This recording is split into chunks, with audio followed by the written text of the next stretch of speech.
Meaning, what referees got you to that next level? Who did you watch and say to yourself, okay, I like what he's doing, so I'm gonna get a little bit off of him, and but I'm gonna keep my style. If you had to put, together a cup, or who did you pull from? Who motivated you?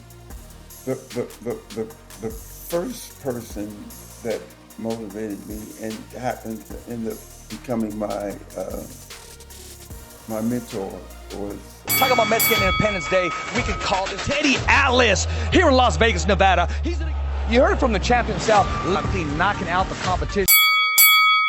Good evening, ladies and gentlemen. I'm your host, Richard Ortiz of The Fighter's Voice, the only voice that matters. And unlike our guest tonight, ladies and gentlemen, the one, the only, the man, the myth, the legend, arguably one of the best referees in the sport of boxing. When you think of the best, you think of Mills Lane, you think of Joe Cortez, you think of Jack Reese. And ladies and gentlemen, Hall of Famer, it's a pleasure and honor to have Kenny Bayless on the show. Welcome to The Fighter's Voice, Kenny. Thank you very much, Rich. You know what? Let's just jump right into it. You've had a lot of awards. You've done some big fights. What was it like being inducted into the Hall of Fame? Richie, I've been attending the International Boxing Hall of Fame just as a fan myself since 2009. I have seen Mike Tyson, Roy Jones Jr., Lennox Lewis. I've seen them all get inducted. And I'll tell you, getting inducted just this past weekend was just off the hook for me. Off the hook. Unbelievable. Fascinating. I mean, it was the best 4 days, 4-day weekend I have ever had in my life. I can imagine. I can see that glow in your face. I can see that that you still have that high. It's like a kid in a candy store. And yes.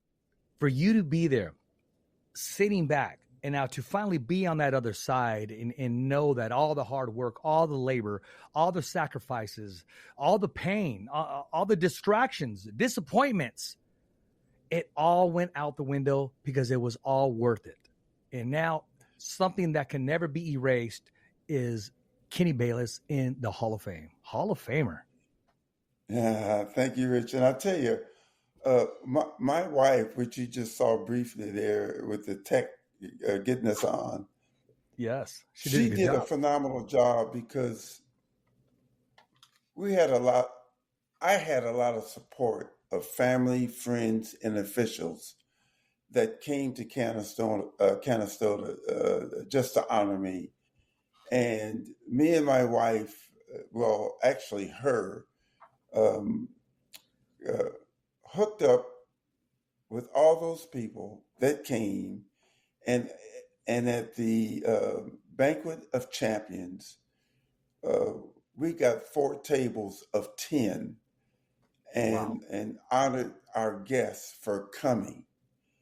And yeah, it just to have family, friends, and officials there, that's what took it up a notch for me, because then my wife, in taking this up a notch, did a little private get-together for me and all those that were in attendance to the Banquet of Champions, where I can personally thank them, where I could share a moment with people that loved me, that I loved them, and we shared some laughter and some heartwarming minutes together. It was just great, Richie. That has to be incredible, because a lot of times for some, it just passes by. But when you're able to just accept the moment and take it all in and breathe and just, it has to be surreal.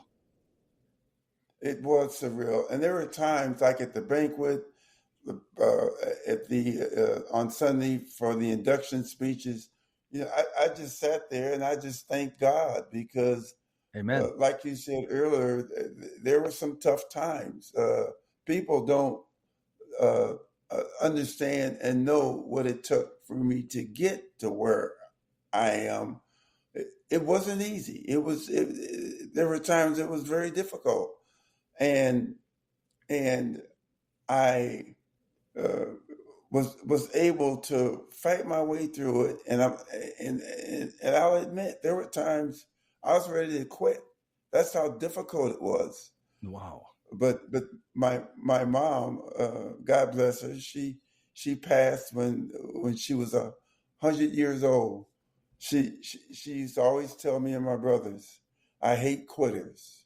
And there were times that I was contemplating quitting, but that stuck always in the back of my mind. And even when I talk to people, trying to convince myself well, shucks, I was an inspector with the athletic commission for years, and I like doing that too. Why go through all the pain and suffering of being a referee? Just go back and be an inspector.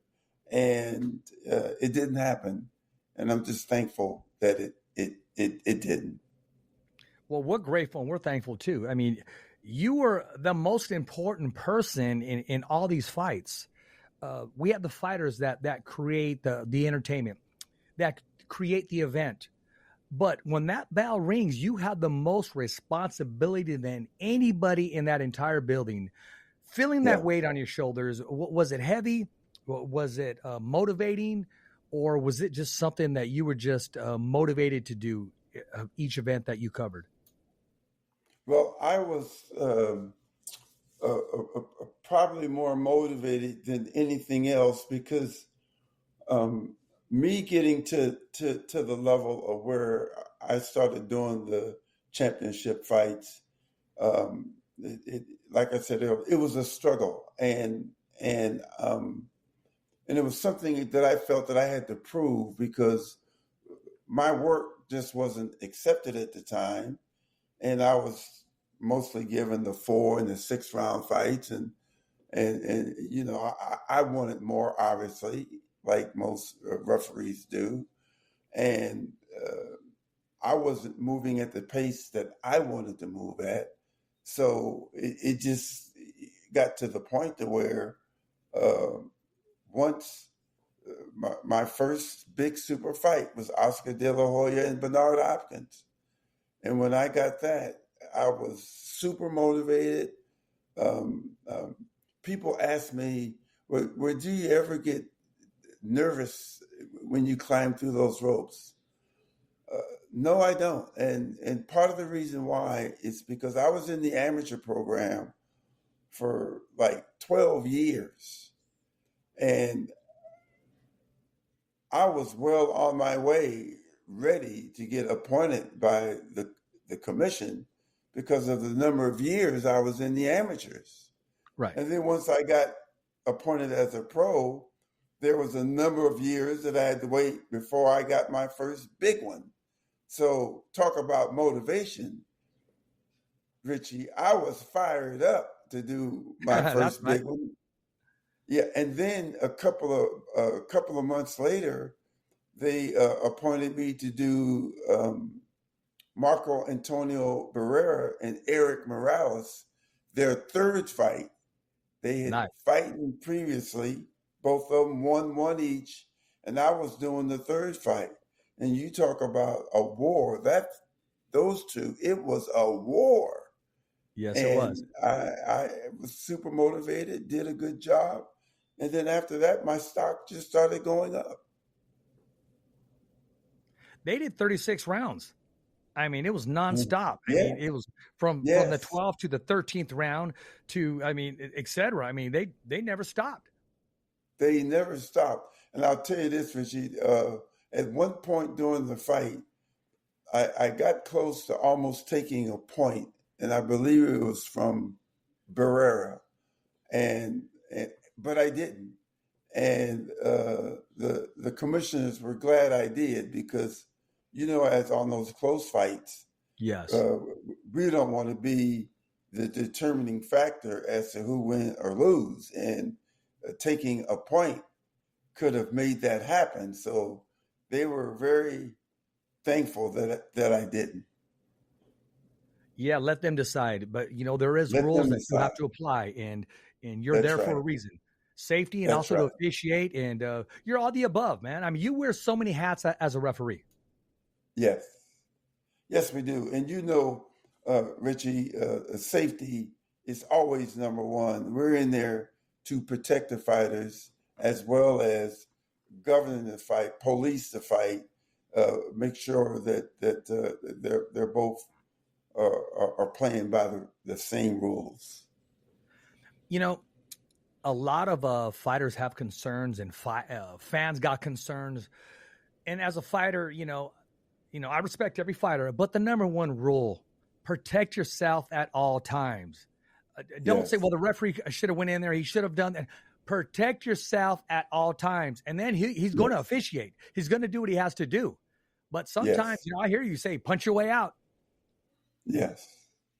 Yeah, and not only that, I've had fights, Richie, where it's a real tough fight, and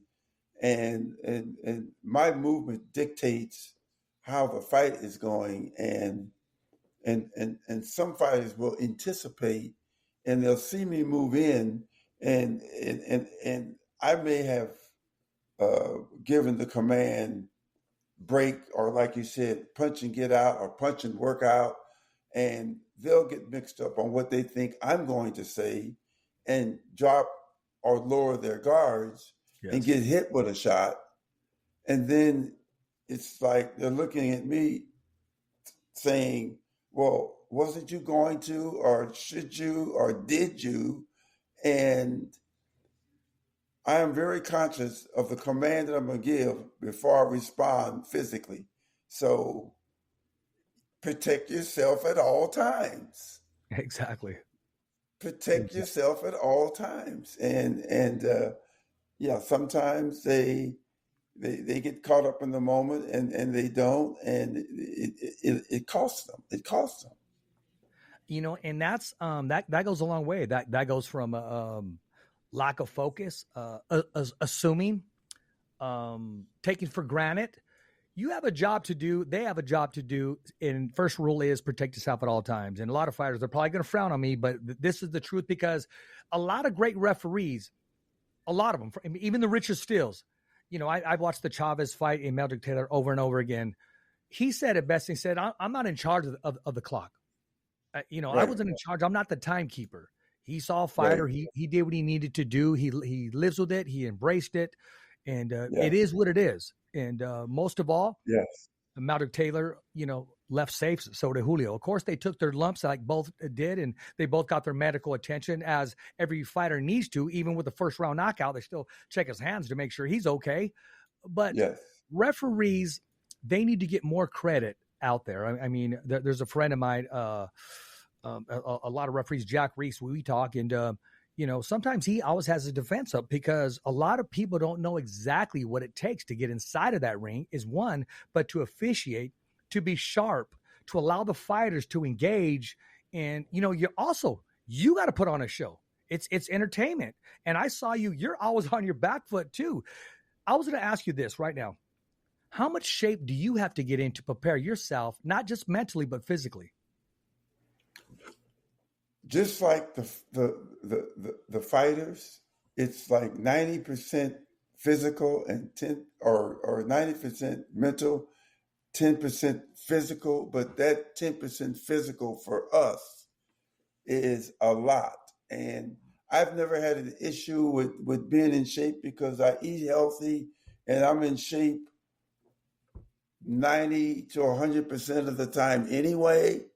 I go to the gym. I actively play different sports. So it comes second nature to me. And a part of the second nature for me is, when I was in college, I used to run track, and running, getting in shape for track. I mean, I've ran hundreds of thousands of miles just to be in shape back then, when I was competing collegiately, and I just kind of took that on as well. When I retired from running, I didn't just stop and go cold turkey and staying healthy and staying in shape. I still jogged, I still went to the gym and pushed the iron, and it worked out for me in the long run. And I, believe it or not, Richie, I thank my twin brother for that, because he started running track before me, and I started a year or two after him, and I'm glad I did, because it made all the difference in the world. I'm just not gonna allow myself to get out of shape. I'm gonna stay healthy and do what it takes to. I mean, I could still get in the ring today if I wanted to. I mean, That's right. Yeah, I'll go to the gym, Richie, like a Top Ranks gym or Mayweather's gym or whatever. And when the young kids are in there sparring, I'll jump in there with them and just move around, just to keep everything fresh like it used to be. That's right. Exactly. Hey, when you're the GOAT, man, you still have it. Trust me. You don't play until it's empty. You have some in the tank. And I know you're ready to go today. If they said, you know what, I need you to officiate Canelo and Bud Crawford, you'll say, okay, when, where, and how. Let's go. Let's do it. Because great ones do that. Yeah. Have you ever had to? No, I'm sorry. Go ahead. No. Go ahead, Rich. Have you ever worked a fight through adversity? Maybe you were under the weather, or maybe you rolled an ankle, or you just were not 100%.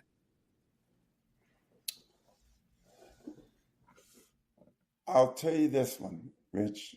There was a fight a few years ago, and I know this is going all. I don't know how many viewers you have, but this is what happened to me.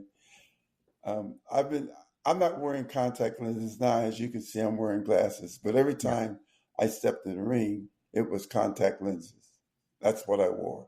I had been wearing them for years. I had worn them, started wearing them back when I was in college. And we had a fight card at the Cosmopolitan here in Las Vegas. And I don't know how it happened, but I lost a contact lens. Oh, wow. And I retraced my steps, and I went back to the bathroom that I was in, and I'm looking around because they're contact lenses. And I'm looking, I can't find it. And there were guys coming in the bathroom saying, that recognized me. Hey, ref, you lose something? Well, I wasn't going to turn around and say, yeah, come over here and help me find my contact lens. I just kind of played them off, and I looked and looked and looked, and I couldn't find it.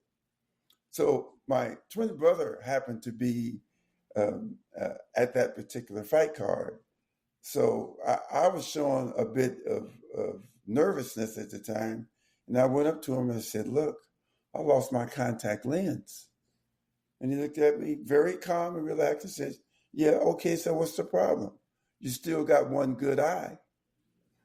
That's right. And that one good eye got me through the fight. No one knew but him that I was seeing with just one eye that night in the ring. And I had no problems. Was it your right or your left? It was my right.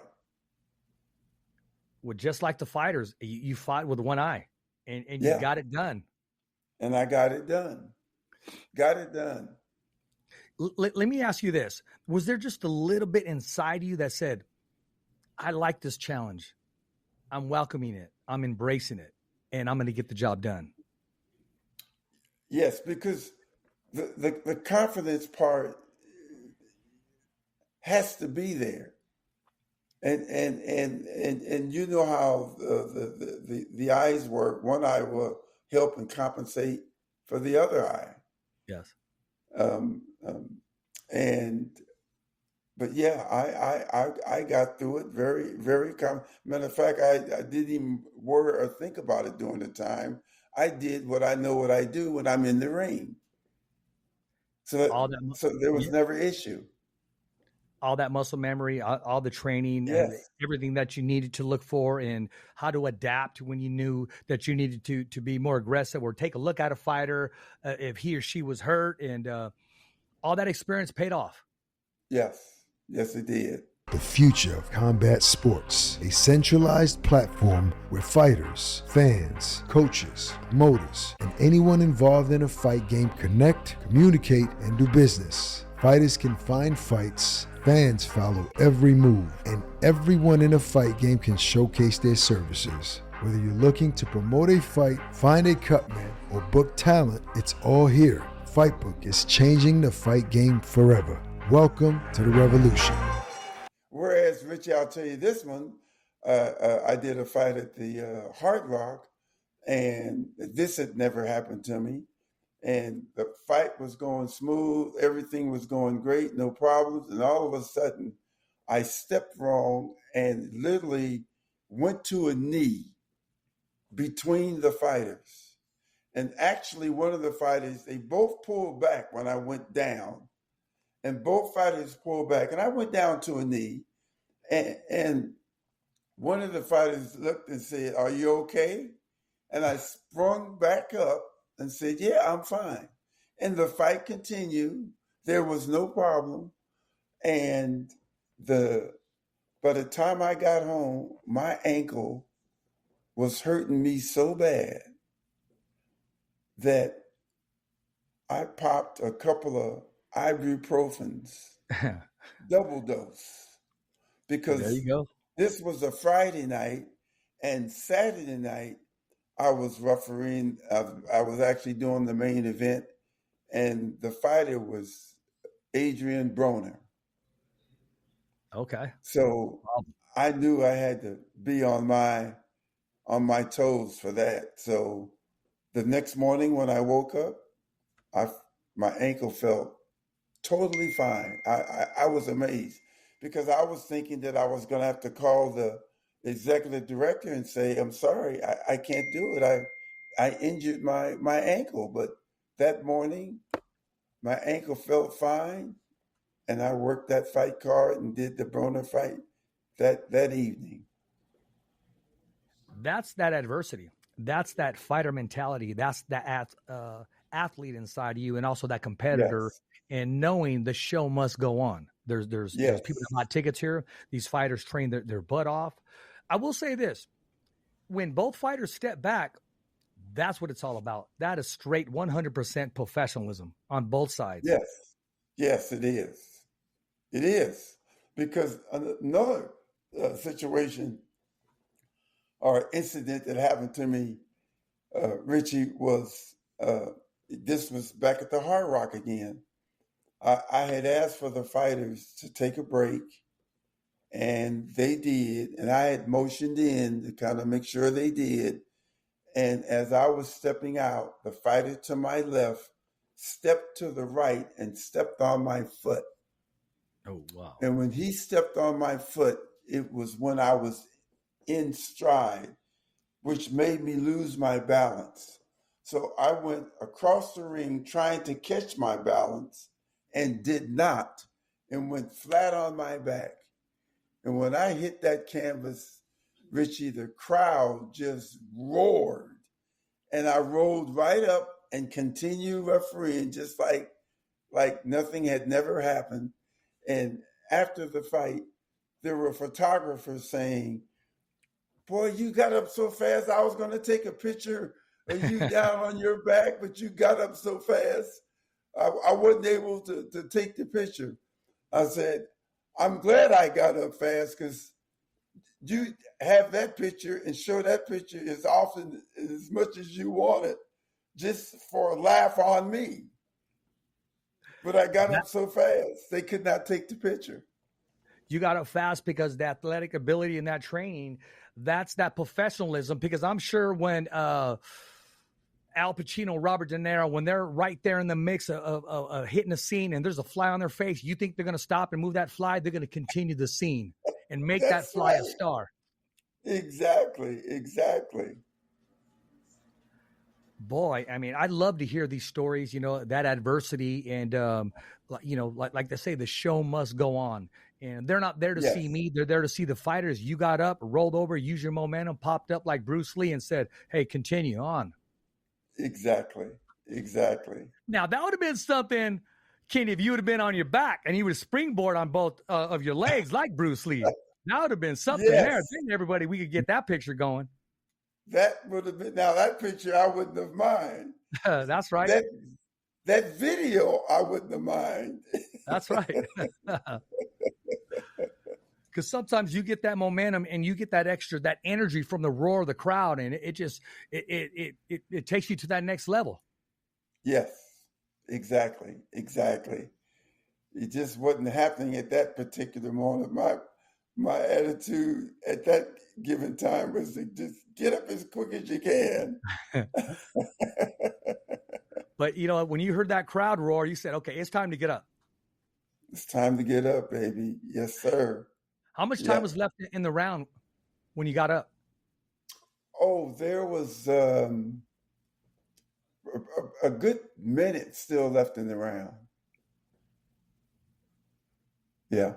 Well, it was very entertaining. I'm sure these fighters remember it too. And the photographers, they're wishing like, man, you took away our money shot, but hey, there's a job to do, and you got up. Yeah, exactly. What's the biggest name in boxing that you're officiating and you had to take a point away, or you said, hey, you were this close to, like you said before with Marco Antonio Barrera, don't make me decide the outcome for you, as if to say you said that to yourself. But what's the biggest name you had to deduct a point, or you gave him a hard warning and said, next time you may be DQ'd? Were you ever put in that position before? Yes. Not that long ago, I did Tyson Fury, and he fought Deontay Wilder, the second fight. And I actually took a point from Tyson Fury in the second fight. And what Tyson Fury did in comparison to the first fight was he was more aggressive. The first fight, he was more, on his toes, moving around, slipping punches, et cetera, et cetera, et cetera. Yes. In the second fight that I did, he was coming forward more often, meeting Deontay Wilder in the middle of the ring. Deontay Wilder did not have to look for Tyson Fury. He was right in front of him. But his aggressive style from holding and grappling and things like that, we start out with light warnings. The light warning goes to hard warnings. And if you continue at that point, we have to take a point, which I did. And he got better. But as you know, in the fight, Deontay Wilder's corner ended up throwing the towel in on it. And that's what stopped the fight. How much consideration do you take when a corner says he's holding, ref, or he's hitting low, or ref, he's doing it, whatever, the accusations they're making towards another fighter? Do you look for it now that he's telling you that, or you already know what's going on, or this guy's just, wanting to just disrupt the rhythm or put his fighter on ice, his opponent? Right. How much of it is it legit? Well, the corners will always bark about anything to favor their fighter. Yes. Usually we'd already know. If a punch goes a little low, let's say a little below the belt line, I'll give a soft warning, keep them up, but I'll let the action continues. The corners always say, come on, ref, he's gone. Well, I already warned him. Exactly. And usually it's going to either be with a hand signal, usually, because we're always taught to the guy that's sitting up in the euchre seats, he needs to know. I like that. The call that I'm making, and he obviously can't hear me that high up, but he can see my motion. So if it's a low blow, I'll motion about keeping the punches up. Yes. If it's a rabbit punch, I'll tap, indicating that, be cautious of your punches when it comes to rabbit punching. If it's holding, whatever it is, we're taught to use hand signals so that everybody in the arena know what we're cautioning and warning the fighters about. And I know you do your homework. You're a professional. But, you know, when you get the names on there, how much research do you do on the fighter as far as like, okay, this guy's been known to headbutt or this guy's been known to hold. I already know that I'm probably going to have to free him up a little bit. And as you prepared yourself, were you ever surprised by the outcome where you said to yourself, well, this guy really wasn't holding too much tonight, or he really wasn't using his head after all? It varies a lot as to what one fighter will carry to another fight, or to one fighter will carry in one fight to another fight.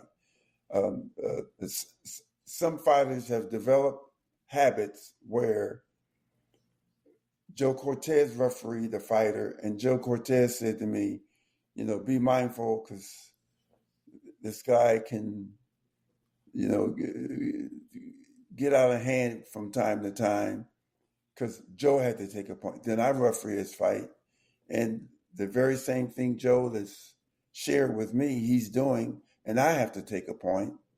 And then the third fight, referee, Tony Weeks, I'm sharing with him what Joe shared with me, what I experienced in the ring with that fighter. Be mindful, this guy does. And Tony Weeks had to take a point from him. So all three of us, in all three consecutive fights that he fought, Joe, me, and Tony, we all had to take a point. But that's rare. That's rare, because if I hear or get any indication, or if I happen to follow his career and see things that I personally don't approve that he's doing in the ring, if I get his assigned to do his fight in the dressing room, I will address it so that he knows before we go out and climb in the ring, he knows that I know. And I'm giving you caution right now that this is what I don't want to see. Yep, I'm giving you the heads up, fix it before I have to address it. That's right. That's you mentioned, exactly right. Tony Weeks. If I ever had a question, because we do follow each other, we'll comment back and forth, but I don't want to ask him by way of text. I want to ask him when I have him on the show. I want to ask him, what did you ever do with that shirt? Remember that shirt all full of blood that he has when he covered that fight? I want to ask him, did you throw it away? Did you wash it? Did you take it to the cleaners? Did you frame it? What did you do with it? That's going to be my question to him. I believe Tony still has it. I could be wrong, but I believe he still has it. And I tell you, I think the fight was with Bojack was the fighter that got cut. Badou Jack, yeah. Bodie Jack. Yes. And yeah, that's one of the worst cuts that I've ever seen. Matter of fact, when we had our post-fight critique, the doctor that examined and looked at him said that he could actually see the skull. Oh, that's how deep that cut was. He could see his skull. Wow. Yeah. Took quite a few stitches to stitch that up. That is a deep cut right there. Yeah. You know, Marvin Hagler had Sugar Ray Leonard. Sugar Ray Leonard had Roberto Duran. Roberto Duran had Tommy Hearns. And these are all fighters that motivated. Who was your Tommy Hearns? Who was your Marvin Hagler? Who was your Sugar Ray Leonard? And who was your Roberto Duran? Meaning, what referees got you to that next level? Who did you watch and say to yourself, okay, I like what he's doing, so I'm going to get a little bit off of him, and but I'm going to keep my style? If you had to put, together a cup, or who did you pull from? Who motivated you? The first person that motivated me and happened to end up becoming my mentor was Richard Steele. Yep. I asked Richard about wanting to learn how to be a referee, and he took me to Hal Miller's gym, got me in the ring with the amateur kids, and started working me out. And then from there, I would watch a lot of fights on television. So Larry Hazard from New Jersey Yep. um, Arthur McCanty from New York. And though I can only see what the television shows me, I would still study them. And then when I became a inspector with the Nevada Commission, that was probably the best thing that happened to me, because now I'm in the dressing room with Mills Lanes. I'm hearing fight instructions. Richard Steele, obviously, Joe Cortez, my Filipino buddy. I got a little brain block there. I know you're talking about Cole's hair to the side. I tried to mention him earlier too. The Thriller Manila. Come on, Kenny. Why can't I? I'm right there with you too. My mind's frozen too. I see his anniversary. What you say, Richie? No, my mind's frozen too, because I see his face. I just couldn't remember his name. I was going to bring him up on, I was going to say something like the Mount Rushmore of referees. I was going to put you all on there. But I studied them, and like you said, I took little bits and pieces from each one of them, and that's what molded me to my style and how I ended up becoming as successful as I was. A lot of people remember Richard Steele on stopping the Julio Cesar Chavez fight and the Razor Ruddock fight, the first one against Mike Tyson. I remember Richard Steele at one time, he was the best, the GOAT, the best referee. Like every referee has their time in their prime, and right there, they're the go-to guy, or, okay, they're in good hands. Kenny Bates got this. So I'm excited to see a good referee in there. And sometimes I'll say, this guy has this one. This fight's too big for this ref, or I'm thinking, okay, well, I remember this ref last time where he doesn't move around too much, and Richard Steele, a lot of people gave him the short end of the stick. I have him high on my referees. One fight or one person's opinion does not define a man for his years of doing great work. Yes, exactly. And Carlos Padilla was the other referee. There you go. There you go. That's it. Carlos Padilla. There you go. Yep. But yeah, yep. It's sad that you can work your career and we're under the microscope every time we climb in the ring. And you can do, I've refereed probably over 800 fights, over 200 world championship fights, but people will only remember the Meldrick Taylor, Julio Cesar Chavez fight, or the Donovan Razor Ruddock Mike Tyson fight. They'll only remember that, and they will forget about the other 30 years that I've dedicated my life to be the best that I can possibly be. I've often told fans, we're only human. Mm-hmm. We're going to make mistakes, but we try to minimize the mistakes that we make. That's all we can do. And the only reason why the commission is going to repeatedly put me in certain fights is because I'm doing a good job. So if I miss a call, and for any referee, if you're in the game long enough. This segment is sponsored by the MALDONADO Brothers, proudly serving the Central Valley for over 25 years. From Visalia to Chowchilla, whether it's an expert tree service or professional landscaping, we offer free estimates and a team you can trust. Voted best in Central California for 2024 and aiming for a repeat in 2025. Call 559-994-7746 today, and let's bring your outdoor vision to life. Superior quality to create your perfect environment. There's going to be a time when you're going to miss a call. It's just going to happen. You just hope that the call that you miss does not affect the outcome of the fight. Exactly. That's the key. Exactly. Yeah.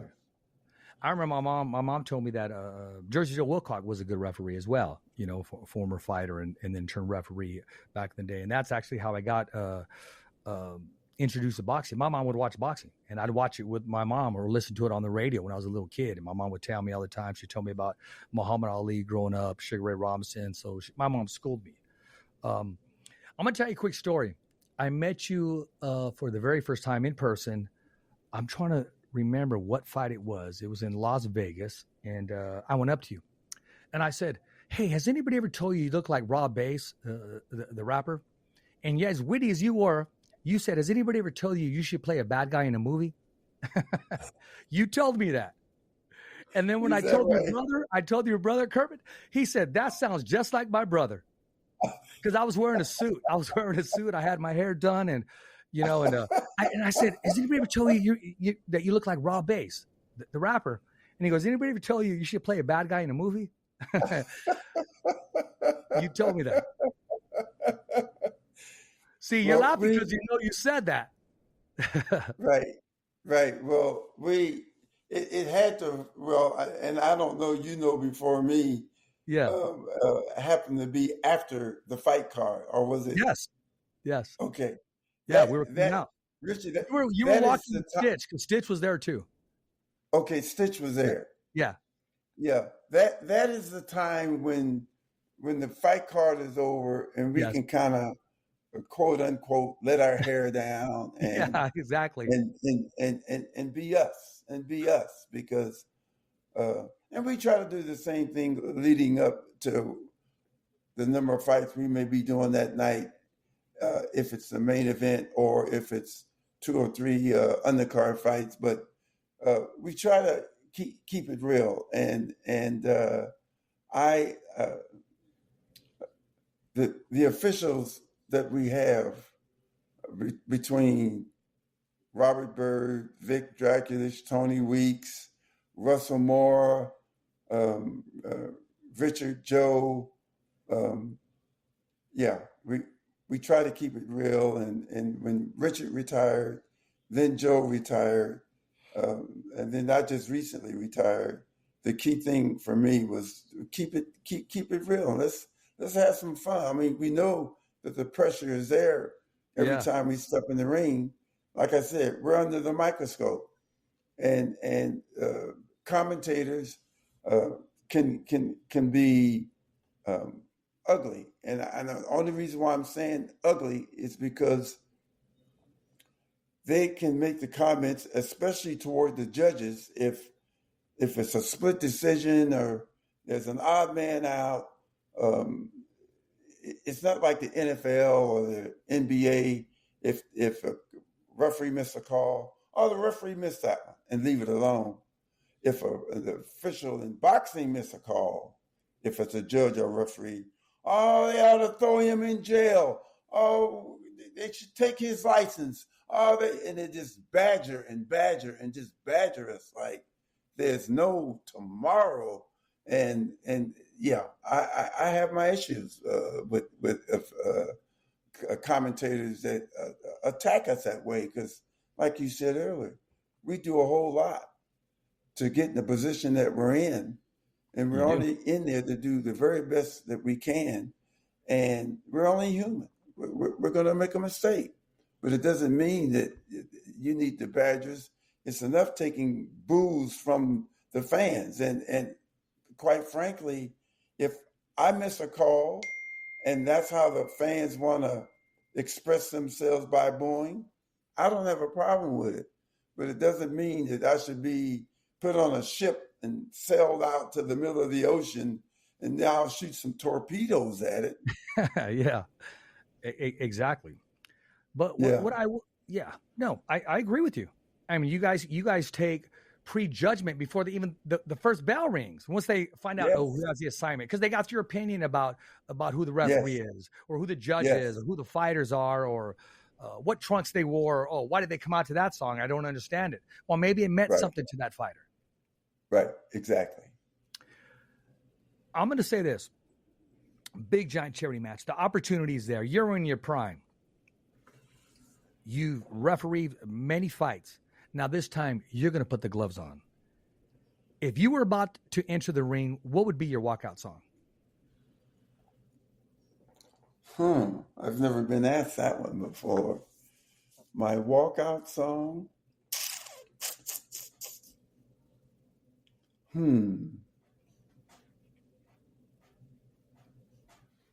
Well,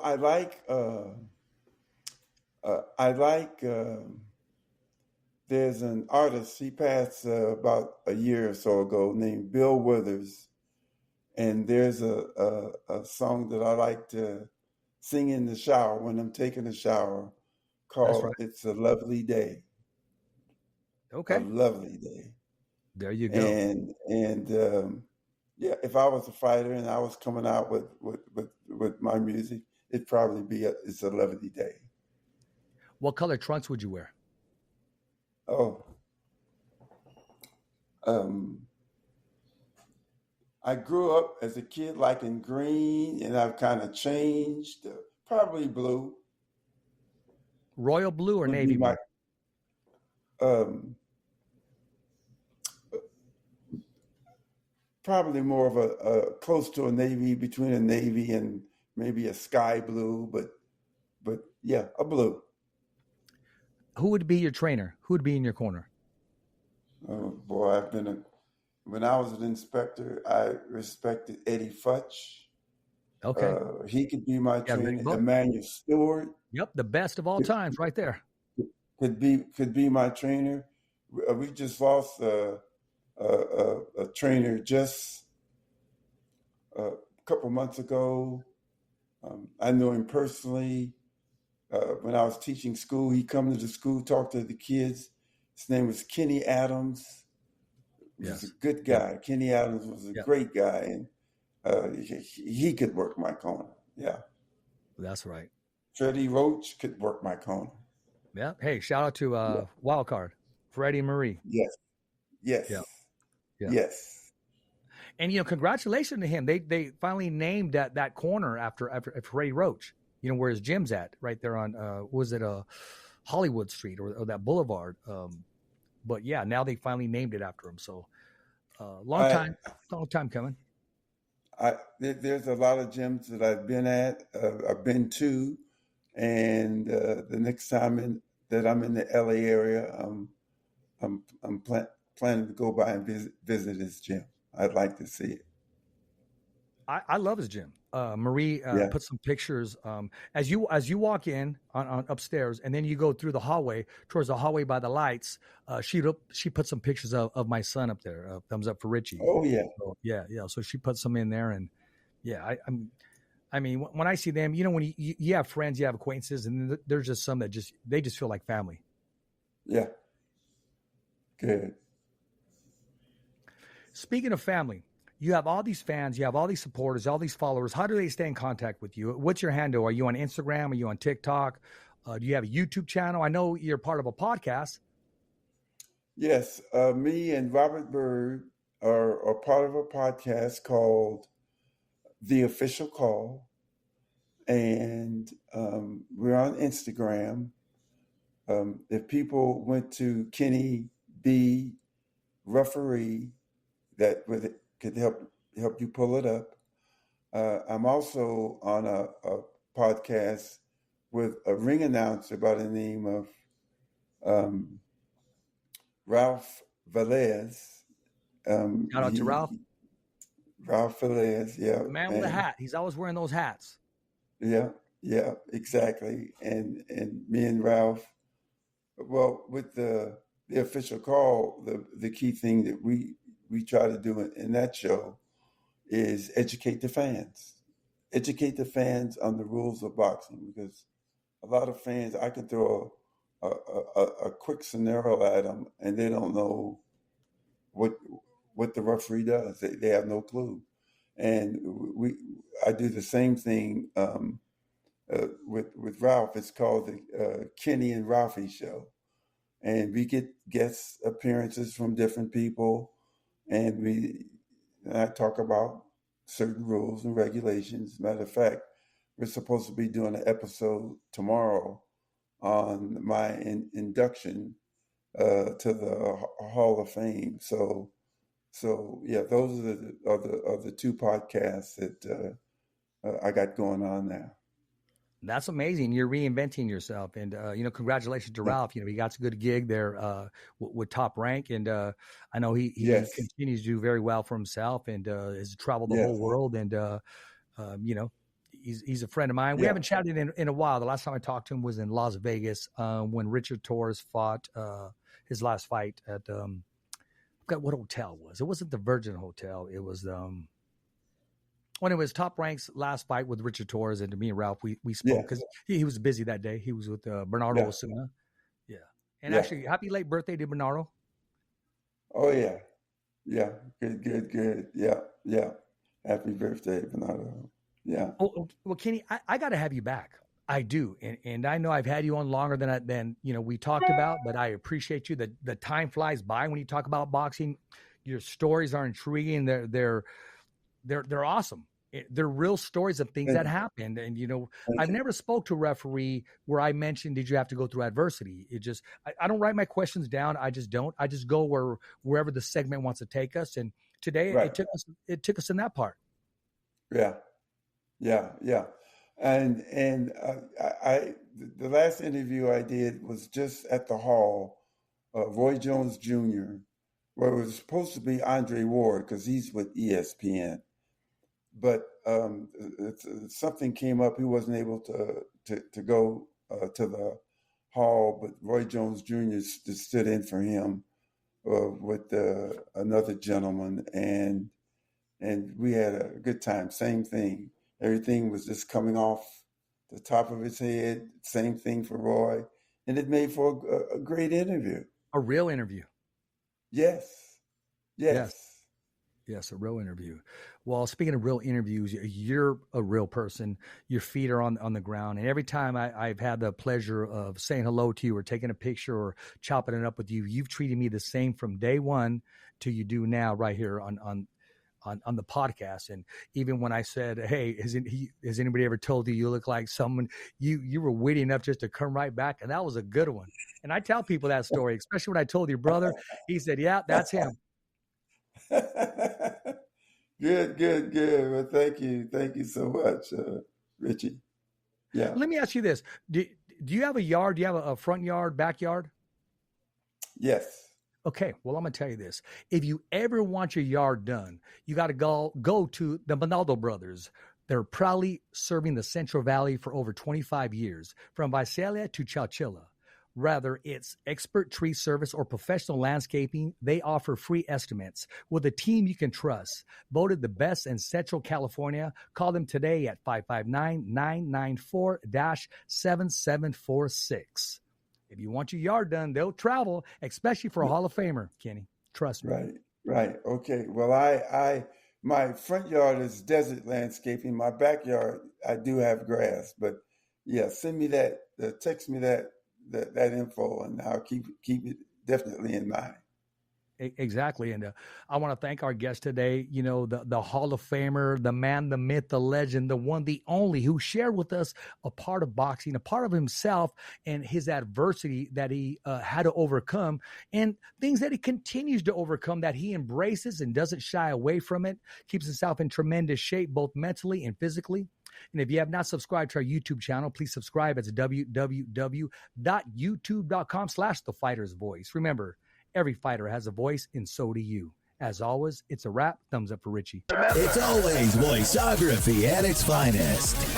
So on behalf of Richard Ortiz, the special guests, saying hasta luego, babies. And always, thanks for listening.